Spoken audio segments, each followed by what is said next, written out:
আজ বাচ্চাগুলো তাদের আচরণের দ্বারা, তাদের কথাবার্তার দ্বারা, তাদের চালচলনের দ্বারা মা বাবার মানহানি করে, অপমান করে মা বাবাকে ধুকে ধুকে প্রতিদিন তারা কিল করছে, কিলার বনে যাচ্ছে।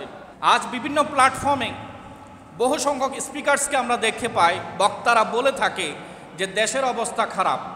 আবার তার এই কথাটা আমি এক সাইডে রাখলাম, বক্তা যত উঁচু মাপের হয় তার বক্তব্য তত উঁচু অঙ্গনের হয়। আবার ভালো ভালো বক্তা যারা ইন্টারন্যাশনাল রিনোন স্কলার যারা আছে, তারা যখন কথা বলে তখন তারা বলে শুধু দেশের নয়, সারা বিশ্বের অবস্থা খারাপ। তারা দেশের গণ্ডি পাড়িয়ে বিশ্বের কথাও নিয়ে আসে। তবে আমি একজন শিক্ষক হিসেবে এবং একজন গবেষণার কর্মে দায়িত্বরত একজন কর্মী হিসেবে, পাশাপাশি আপনাদের সাথে সবসময় মেলামেশা, মিম্বরের দায়িত্ব, মাঠে ময়দানে কথা বলা, যে অভিজ্ঞতাটা এই অল্প বয়সের মধ্যে আমার ঝুলিতে এসে ধরা পড়েছে, সেটা হচ্ছে আজ দেশের অবস্থা নয়, বরং আমাদের ঘরগুলোর অবস্থা খারাপ হয়ে গেছে। সেটার পেছনে কারণ কি? বড় জিম্মাদারির সাথে কথাগুলো বলতে হচ্ছে। আজ পরিবারে পিতামাতার সাথে ছেলে মেয়েদের সাথে একটা ঘৃণার সম্পর্ক তৈরি হয়েছে। পিতামাতা ছেলে মেয়েকে ঘৃণা করছে, ছেলে মেয়েরা পিতামাতাকে ঘৃণা করছে, স্বামী স্ত্রীকে, স্ত্রী স্বামীকে ঘৃণা করছে, স্টুডেন্টস টিচারকে ঘৃণা করছে, আবার টিচার স্টুডেন্টসকে ঘৃণা করছে। এমনকি পার্টনারে ব্যবসা বাণিজ্য করছে, একই ব্যবসা দুই পার্টনারে চালাচ্ছে, কিন্তু একে অপরের অন্তরে ঘৃণা জন্মিয়ে রেখেছে। তারা দুইজনে মিলে একই ব্যবসা চালাচ্ছে, কিন্তু একে অপরকে সহ্য করতে পারছে না, একে অপরের কথার সাথে মিল হতে পারছে না। দেখুন, আজ আমরা যার যার অবস্থান থেকে তো ইসলামের অ্যাম্বাসেডর বনে বসে আছি, আমরা ইসলামের দূত বনে আসি, এবং যখন ধর্মীয় আলোচনা ডিসকাশন হয় আমরা প্রত্যেক কিন্তু ভালো বক্তা হিসেবে নিজেকে প্রমাণ করতে ব্যস্ত হয়ে যায়, যে মনে হচ্ছে আমি যেন ইসলামকে খুব ভালোভাবে প্র্যাকটিস করছি। এভাবে করে আমরা নিজেকে প্রেজেন্ট করি। এক্ষেত্রে আমাদের সন্তানদের অবস্থা কি, আমাদের পরিবারের অবস্থা কি? এতগুলো ঘৃণা অন্তরে তৈরি করে, অন্তরে জমিয়ে রেখে ইসলামের দাওয়াত, ইসলামের সঠিক তথ্য প্রচার কি কখনো আমাদের দ্বারা সম্ভব হতে পারে? কখনো সম্ভব নয়। আজ যে বিষয়টা বারংবার উঠে আসছে, যে আমাদের সন্তানেরা আমাদের থেকে অনেক দূরে সরে যাচ্ছে। মা বাবা সন্তানকে বড় কষ্টে লালন পালন করে তৈরি করছেন, মানুষের মতো মানুষ করছেন, কিন্তু আমাদের সন্তানগুলো প্রতিনিয়ত মা বাবাকে ডিস্টার্বের মধ্যে রেখেছে, অস্থিরতার মধ্যে রেখেছে। যে আজকে অর্থলিপ্সায়, টাকা পয়সাতে মানুষ এত বেশি লোভী হয়েছে, সামান্য টাকা পেলেও মানুষকে খুন করতে পর্যন্ত দ্বিধাবোধ করে না। অনেকে দেখা যায় মাত্র 5,000 টাকা পেলেও অপর ব্যক্তিকে মার্ডার করে ফেলে, 10,000 টাকা তো অপরকে হত্যা করে, লক্ষ টাকা আবার ব্যক্তি বিশেষের লক্ষ টাকা পেলে তাকে হত্যা করে। এখন অল্প টাকায় বা বেশি টাকা নিয়ে যেই একজন ব্যক্তিকে মার্ডার করছে, হত্যা করছে, সে কিন্তু একবারেই মেরে ফেলছে, একবারে হত্যা করছে।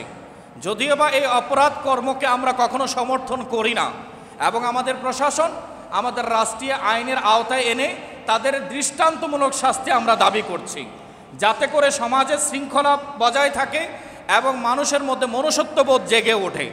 আমরা নিজেরা অন্যায়ভাবে কারো হত্যা করতে পারি না, অপরকে হত্যা করা ইসলাম সম্পূর্ণ হারাম ঘোষণা করেছে। তবে যেই কথাটা বলছিলাম, অভিজ্ঞতা হচ্ছে কেউ যখন কাউকে হত্যা করে তখন একবারে সে মেরে ফেলে, শ্যুট করে দেখ বা কোনো উপায়ে সে একবারে হত্যা করে। কিন্তু আজকে আমাদের সন্তানগুলোর চেহারা এবং তাদের অবস্থার দিকে যদি আমরা দেখি, দেখা যায় আমাদের বাচ্চাগুলো প্রতিনিয়ত আমাদের প্রতিদিন তাদের মা বাবাকে দিনে কয়েকবার হত্যা করছে।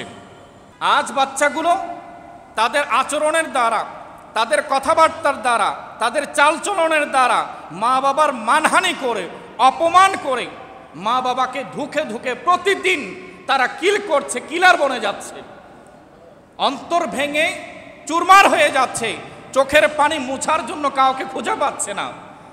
আজ আমি এই মসজিদের কথা বলছি, মাহে রমজানুল মোবারকে বেশ কিছু সরকারি বিভিন্ন প্রতিষ্ঠানের ঊর্ধ্বতন কর্মকর্তা জুমার নামাজের পরে আমার সাথে দেখা করেছে। দুঃখের কথা, নিজেদের কথা নিজেরা শেয়ার করছি। তারার বুকে জড়িয়ে নিয়েছেন এবং কানে এসে ঢুকরে ঢুকরে কেঁদেছেন, হুজুর দোয়া করবেন, আমার সন্তান আমাকে প্রহার করছে। আমি সরকারি উচ্চপদস্থ কর্মকর্তা, আমার পরিবারে আমার একটা ভালো ইমেজ আছে, আমার একটা সম্মানের জায়গা আছে, পরিবারের সবার চেয়ে আমি ভালো রেজাল্ট করে আজকে আমি দেশীয় চাকরি লেভেলে আমি একটা প্রতিষ্ঠিত স্থানে পৌঁছে গেছি। কিন্তু আমার পরিবারে আমার সন্তানটাকে নিয়ে আমি ঢাকা থেকে চট্টগ্রামে এসেছি, আপনার মসজিদের আশেপাশে আমার অবস্থান, কিন্তু আমার বাচ্চাকে গত 3 জুমা হয়ে যায় আমি 1 জুমার জন্য মসজিদ আনতে পারিনি। দেখুন উচ্চশিক্ষিত পরিবারে বাচ্চাগুলোর আচরণ চরিত্র কেমন হচ্ছে। বাবা কতটুকু নিরুপায় হলে একজন খতিবকে বুকের সাথে লাগিয়ে নিজের ব্যথাটাকে হালকা করার জন্য চেষ্টা করেন। তিনি বলছেন আমি কাউকে বোঝাতে পারছি না, কারো সাথে শেয়ার করতে পারছি না, আমার মন বলছে আপনার সাথে আমি কথাগুলো শেয়ার করলে হয়তো আমার হৃদয়টা একটু হালকা হবে। আলহামদুলিল্লাহ আমি তাকে জড়িয়ে ধরেছি এবং সুন্নাহ মোতাবেক যেভাবে তাকে পরামর্শ দেওয়ার সে পরামর্শটা দিয়েছি। কিন্তু কি বলছিলাম, যখন আজ সন্তানেরা প্রতিদিন প্রতিনিয়ত পার ডে সেভারাল টাইমস আমাদের মা বাবাগুলোকে হত্যা করছে নিজের ঘরের মধ্যে। আজ যেখানে 60-70 বছর বয়সে দুরারোগ্য ব্যাধি বা নানান জটিল রোগ ব্যাধি মানুষের শরীরে বাসা বাঁধে, সেখানে আজকের মা বাবাগুলোর জীবন যদি দেখি 35 থেকে 40 বছর বয়সে দেখা যায় তাদের থাইরয়েডের সমস্যা হচ্ছে, তাদের হাই বিপি হয়ে যাচ্ছে, ব্লাড প্রেশার বেড়ে যাচ্ছে, তাদের স্ট্রং এক্সট্রিম সুগার লেভেল চলে যাচ্ছে, তাদের অস্থিরতা, তারা রাতে ঘুমাতে পারেন না এবং ডিপ্রেশনে পড়ে মা বাবা বারবার মুহ্যমান হয়ে যাচ্ছেন, তারা নিজেদের হোশ হারিয়ে ফেলছেন। এমন অনেক মায়েরা আছে বাচ্চার আচরণ দেখে দেখে ঘরের মধ্যে প্রতিদিন কয়েকবার বেহুশ হয়ে যাচ্ছেন। একটু বড় করে বলুন নাউজুবিল্লাহ।